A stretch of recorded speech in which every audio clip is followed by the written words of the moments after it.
អ៊ំស្រីគាត់ធ្លាក់ពីរទេសរុញបងប្អូនទាំងអស់គ្នាស្រាប់តែឃើញក្មេងស្រីនេះដើរហៅក្មួយស្រីជួយអ៊ំផងរីឯអ្នកស្រីនេះគេថាខ្ញុំមិនជួយទេខ្ញុំប្រញាប់ទៅធ្វើការធ្វើងារបានទៅជួយអ៊ំឯងទេយីអត់ប្រយោជន៍មែនរួចហើយក៏ដើរចេញទៅស្រាប់តែមានបរិសម្នាក់មកពីខាងក្រោយមួយទៀតអ៊ំស្រីក៏គាត់កេះហៅទៀតក្មួយប្រុសជួយលើកអ៊ំឡើងបន្តិចអ៊ំធ្លាក់ពីលើរទេះអ៊ំងើបមិនរួចទេរីឯម្នាក់ប្រុសថាស្អីគេឲ្យខ្ញុំទៅលើកអ៊ំឯងឡើងបន្លំសៀកពាក់ស្អាតបាតតនុយឡើងហំដើម្បីទៅធ្វើការងារថ្មីផងរីឲ្យលើកឡើងជាចិត្តដាច់មែនបងប្អូនទាំងអស់គ្នារីឯតួស្រីរបស់យើងនេះដើរមកស្រាប់តែឃើញអ៊ំស្រីគាត់ដួលក៏រត់ទៅជួយលើកដើម្បីលើកដាក់រទេះរុញវិញអញ្ចឹងណាបងប្អូនទាំងអស់គ្នាបងស្រីនេះគាត់មានទឹកចិត្តល្អខ្លាំងមែនតើបងប្អូននេះគាត់ឲ្យលោកអ៊ំនឹងអង្គុយចុះណាបងប្អូនទាំងអស់គ្នាលោកអ៊ំក៏ថាក្មួយស្រីពិតជាមានទឹកចិត្តល្អមែន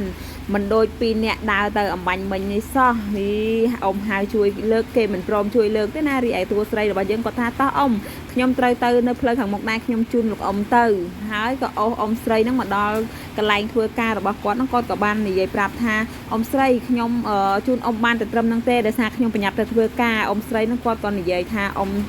អរគុណក្មួយខ្លាំងហើយតែក្មួយធ្វើការនៅទីនេះមែនទេរីឯតួស្រីរបស់យើងគាត់ក៏ថាធ្វើការនៅទីនេះអ៊ំស្រីក៏គាត់និយាយថាអ៊ំអរគុណក្មួយស្រីខ្លាំងណាស់បើថ្ងៃក្រោយមានបញ្ហាអ្វីមានការអ្វីអ៊ំជួយក្មួយមកទីនេះមកណាមកជួបអ៊ំមកអ៊ំនឹងជួយក្មួយបានរីឯក្មួយស្រីនោះក៏គាត់និយាយថាមិនអីទេលោកអ៊ំអញ្ជើញនៅទីនេះចុះអញ្ចឹងខ្ញុំប្រញាប់ទៅធ្វើការបន្តិចនឹងដែរតួស្រីរបស់យើងក៏បានដើរទៅរីឯថកែដែលអ្នកចាំសម្ភារការងារនេះចាំតួស្រីយើងម្នាក់បងប្អូនទាំងអស់គ្នានិយាយល្អូថា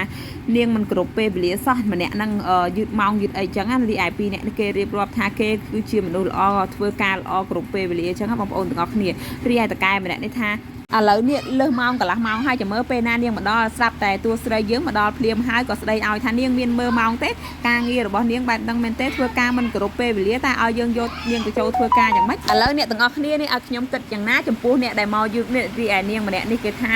មិនពាក់ព័ន្ធជាមួយខ្ញុំទេខ្ញុំធ្វើការល្អណាស់ខ្ញុំមកមុនគេហើយខ្ញុំគោរពពេលវេលាណាស់ការងារខ្ញុំក៏ល្អដែរមិនដូចអ្នកខ្លះទេ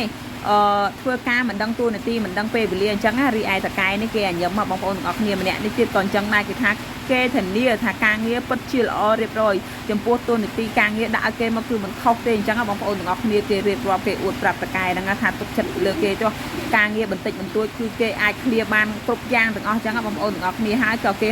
ហុចឯកសារទៅឲ្យលោកតកែទៅបងប្អូនទាំងអស់គ្នាសូម្បីតែឯកសារក៏ដណ្ដើមគ្នាហុចដែរបងប្អូនដាក់មុនដាក់ក្រោយអញ្ចឹងហើយលោកតកែក៏ស្ដីឲ្យថានេះការងារមានរបៀបរៀបរយរបស់ពួកនាងហ្នឹងបែបហ្នឹងមែនទេខែក៏បានសួរតួស្រីរបស់យើងថាមិនក៏នាងមកយឺតរីហើយតួស្រីរបស់យើងគាត់ក៏ថាខ្ញុំមកយឺតដោយសារខ្ញុំជួយលោកយាយចាស់ក៏ដួលនៅតាមផ្លូវរីឯអ្នកនេះគេក៏បាននិយាយថាខ្ញុំឃើញតែលោកយាយចាស់ដួលនៅតាមផ្លូវហ្នឹងឲ្យខ្ញុំជួយដែរហៅឲ្យខ្ញុំជួយដែរប៉ុន្តែខ្ញុំមិនជួយខ្ញុំជួយយ៉ាងម៉េចជាថ្ងៃធ្វើការដំបូងរបស់ខ្ញុំផងខ្ញុំខ្លាចប្រឡាក់ខោអាវរបស់ខ្ញុំរីឯតួស្រីក៏បាននិយាយថាខ្ញុំឃើញគាត់ចាស់គួរអាណិតទើបខ្ញុំជួយគាត់សិនទៅខ្ញុំមកយឺតគឺដោយសារខ្ញុំជួយលោកយាយហ្នឹងខ្ញុំជួយរុញគាត់មកដល់ខាងមុខក្រុមហ៊ុនរីឯតួប្រុសនេះគាត់ក៏ថាអញ្ចឹងមិនអីទេថ្ងៃក្រោយកុំមកយឺតអញ្ចឹងទៀតហើយបន្ទាប់មកក៏សួរពីរអ្នកហ្នឹងថាម៉េចក៏ពីរអ្នកឯងឃើញលោកយាយចាស់ដួលនៅតាមផ្លូវហើយមិនជួយលើកគាត់មិនជួយជូនគាត់មកដល់ក្រុមហ៊ុនសិនទៅស្រីហ្នឹងគេថាឲ្យជួយយ៉ាងម៉េចជាថ្ងៃធ្វើការដំបូងរបស់ខ្ញុំផងខ្ញុំខ្លាចប្រឡាក់ខោអាវរបស់ខ្ញុំយាយចាស់ហ្នឹងចាស់ហើយក៏ក្រិចទៀតខ្ញុំមិនជួយទេរីឯម្នាក់ប្រុសហ្នឹងក៏គាត់តមកនិយាយទៅណាបងប្អូនទាំងអស់គ្នាក៏ថាមែនហើយមិនដឹងថាយាយចាស់មកពីណាផងមិនដឹងថាជាជនឆោបោកឬក៏យ៉ាងណាផងឲ្យខ្ញុំជួយយ៉ាងម៉េចខ្ញុំមិនទុកចិត្តទេខ្ញុំមិនជួយទេហេតុអ្វីឲ្យខ្ញុំជួយយាយចាស់បែបហ្នឹងថកែគាត់ក៏កវីក្បាលគាត់ថាពីរនាក់ឯងទៅវិញទៅខ្ញុំមិនយកទេហើយក៏យកតួស្រី